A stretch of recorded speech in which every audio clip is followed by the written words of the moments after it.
ఇప్పుడు జగల్లగ్నం. ఈ జగల్లగ్నం పూర్వకాలంలో మనకి రాజులు వేటకి వెళ్ళేవాడు. వాడు తిరిగి వస్తాడో రాదో తెలియదు, ఎందుకంటే మనం మృగాలు తినేయచ్చు, ఏదైనా కావచ్చు. అప్పటి పరిస్థితులను బట్టి వాళ్ళు రకరకాలుగా అంచనాలు. ఇందాక మనం చెప్పుకుంది వర్షలగ్నం, చైత్ర శుక్ల పాడ్యమి. చైత్ర శుక్ల పాడ్యమి ఏ సమయానికైతే లగ్నం ఏర్పడుతుందో ఆ లగ్నాన్ని బట్టి ఇందాక చెప్పుకున్నాం. ఇప్పుడు జగల్లగ్నం అంటే రవి మేషరాశి ప్రవేశం ఏ రోజైతే ఏ సమయానికైతే అవుతుందో ఆ రోజున మనం చక్రం వేసి రవి మళ్ళా కర్కాటక, తుల, మకర, ఒకటి మేషం, కర్కాటకం, తుల, మకరం, ఈ 4 రాసుల్లో సంచారాన్ని బట్టి దేశ యొక్క గోచారం చెప్పడం అనేటువంటిది ఒక సాంప్రదాయం. ఇది బ్రహ్మాండంగా మనకు తెలుస్తుంది. మంచి ఈసారి రవి 14వ తారీఖు 14 అంటే 11 గంటల 45 నిమిషాలకి మేషరాశి ప్రవేశం. తత్కాల లగ్నం వచ్చి మిథున లగ్నం అయితే లగ్నంలో గురువు ఉన్నాడు కాబట్టి డెఫినెట్లీ దేశం మంచి పురోగభివృద్ధి జరుగుతుంది అనేది ఫస్ట్ ఫండమెంటల్ పాయింట్. రెండోది, గురువు యొక్క దృష్టి పంచమ స్థానం మీద, సప్తమ స్థానం మీద, నవమ స్థానం మీద ఉంది. పంచమ స్థానం అంటే మనం చేసినటువంటి కృషి యొక్క ఫలితం. మనం కష్టపడి పాపం వ్యవసాయదారులు రాత్రి అనక పగలనక పొలాలు దున్ని సంవత్సరం అంతా ఇచ్చే చివరి పంట కోసం పాపం తపతపలాడుతూ ఉంటాడు. ఆ టైంలో కనుక వరదలు వచ్చాయనుకోండి, పరిస్థితి ఏంటి? సో అలాంటివి రాకుండా ఈ గురువు అంటే దైవబలమే, ఇట్స్ ఎ లక్, అది ఉన్నది వ్యవసాయదారులకి అని చెప్తోంది. అంటే పంటలు బాగా పడతాయి, వ్యవసాయదారులకు ఈసారి డబ్బులు బాగా వస్తాయి.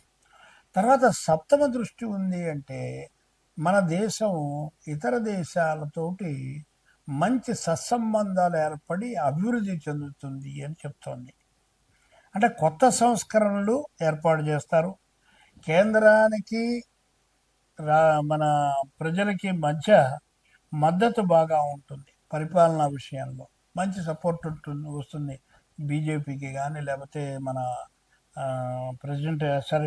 ప్రైమ్ మినిస్టర్ గారికి కానీ. అయితే షేర్ మార్కెట్ బాగా పొందుకుంటుంది. తర్వాత ధనాగారము అంటే ఫైనాన్షియల్ స్టేటస్కి ముఖ్యంగా మన దేశానికి ఏ విధమైనటువంటి ఆర్థిక సంక్షోభం ఈ సంవత్సరం ఉండదు.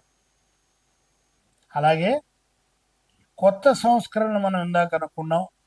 ఇతర దేశాలతోటి మన దేశం యొక్క పేరు ప్రతిష్టలు ఇందాక కూడా చెప్పుకున్నాం, అదే ఇక్కడ మళ్ళీ రిపీట్ అవుతుంది.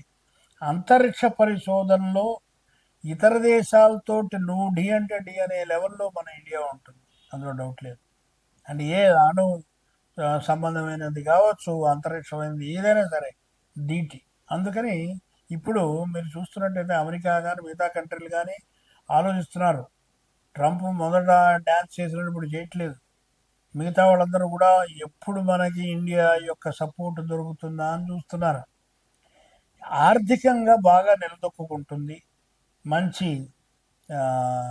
నిలకడ వచ్చేస్తుంది, మనకి మంచి వర్షాలు కురుస్తాయి. క్రీడారంగంలో మనం ఎప్పుడు విజయం సాధిస్తాం ఈసారి. అలాగే అగ్ని ప్రమాదాలు, వాహన ప్రమాదాలు మాత్రం చాలా జాగ్రత్త అండి. ప్రతి ఒక్కరికి ఇది అన్ని రాసుల వాళ్ళకి చెప్తున్నాను, ఓన్లీ ఏనాడు శని వాళ్ళకి అని ఎక్కడా లేదు. ప్రతి వాడికి కూడా ఈ గురువు యొక్క సంచారము ఎక్కడో అక్కడ మన జాగ్రత్తగా ఉంటే ఆదుడు బర్ర వచ్చి కొట్టిపోతాడు. ఆగి ఉన్నటువంటి వాహనాలను కూడా కొట్టినటువంటి మనకి ఉదంతాలు చాలా మనకి తెలుసు అది వరకు. అలాగే సాగునీటి ప్రాజెక్టులు, మంచి ఇరిగేషన్ ప్రాజెక్ట్స్ మంచి డెవలప్మెంట్ అవుతుంది. అలాగే దేశీయ పరిశ్రమలకి కూడా మంచి అభివృద్ధి వస్తుంది. అంటే ఇతర దేశాల్లో డిమాండ్ పెరుగుతుంది. మన దగ్గర ఉన్నటువంటి పరిశ్రమలు ఏవైతే ఉన్నాయో అది వరకు ఉండేవి భారతదేశంలో, ఇప్పుడంతా పాశ్చాత్య పిచ్చి బట్టి వెనకెళ్ళిపోయినాయి. ఇవన్నీ మళ్ళీ రివైవ్ అయ్యి వాళ్ళు నిలదొక్కుంటారు. దానివల్ల దేశాలకు కూడా ఆర్థికంగా మంచి డబ్బు వస్తుంది. అలాగే ఆయుధ పరిశ్రమ ఒకటి మనకి బాగా అభివృద్ధి చెందేటువంటి అవకాశం కనబడుతుంది. అలాగని రాబడి కన్నా ఖర్చు ఎక్కువ. ఎందుకనంటే మనం కొత్త కొత్త ప్రయోగాలు చేసేటప్పుడు వాటి మీద ఇన్వెస్ట్మెంట్ చేయాలి, తప్పదు. సో ఆ విధంగా తప్ప చెడుగా కాదు. అయితే ఇంటర్నేషనల్ లెవెల్లో హోటల్స్ని నిర్మించడం అనేటువంటి లెవెల్కి మనం ఎదుగుతాం. ఇంటర్నేషనల్ హోటల్స్ ఉంటాయి, దానివల్ల మన దేశానికి డబ్బులు వస్తాయి. అలాగే టూరిజం డిపార్ట్మెంట్లో మంచి పేరు ప్రఖ్యాతులు వస్తాయి, మంచి ఫుల్ ఫారినర్స్ ఎగబడతారు ఈసారి మీకు. అలాగే ఇంకొకటి మాత్రం చెప్పదలుచుకున్నాను అందరికీ కూడాను, పాలకులకి దయచేసి దండం పెట్టి చెప్పేది ఏమిటంటే, రాబోయేటువంటి ప్రకృతి వైపరీత్యాలు, తుఫాన్లు, అలాగే ఇతర సంఘటనలు, దేశంలో భూకంపాలు, ఇవన్నీ కూడా వచ్చేటువంటి అవకాశం ఉన్నది. కాబట్టి కొంచెం ముందస్తుగానే కాస్త సీనియర్ మోస్ట్ ఆస్ట్రాలజర్స్ ఎవరినైనా సరే గవర్నమెంట్ వాళ్ళని పిలిచి వాళ్ళతోటి సంప్రదించి మాట్లాడి వాళ్ళు ప్రణాళికలు చేసుకున్నట్టయితే ఎంతో ఉపయోగం ఉంటుంది. మీరు వెళ్ళేటువంటి దోవలో ఏ విధమైనటువంటి అడ్డంకి కూడా రాదని చెబుతూ స్వస్తి ప్రజాభ్యాం. ధనస్సు. సో ఈ లగ్న చతుర్థాధిపతి సప్తమంలో ఉన్నాడు కాబట్టి వీళ్ళకి ఉన్న ఊరిలో వ్యాపారం చేసుకుంటే కలిసి వస్తుంది. అలాగే రియల్ ఎస్టేట్ వ్యాపారం కానీ, భూములు కొనడం అమ్మడం కానీ, కన్స్ట్రక్షన్ వర్క్ కానీ వీళ్ళు చేపట్టినది అంటే అది లాభదాయకంగా ఉంటుందని చెప్పి, ఇది కర్మస్థానాధిపతి ఈయన అయినాడు కాబట్టి, సో నవమాధిపతి అయినాడు కాబట్టి.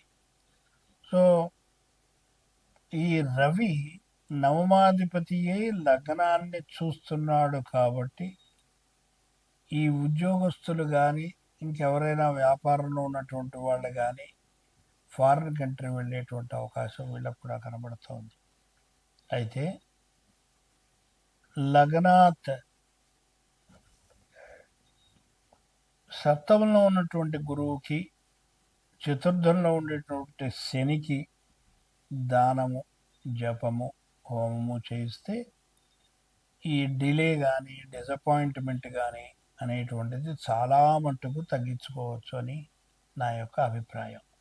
అలాగే ఎవరైనా పెళ్ళి చేసుకునేటువంటి ప్రపోజల్స్లో ఉన్నటువంటి వాళ్ళకైతే ఈ సంవత్సరం పెళ్ళి తప్పనిసరిగా జరుగుతుందని మనం చెప్పవచ్చు.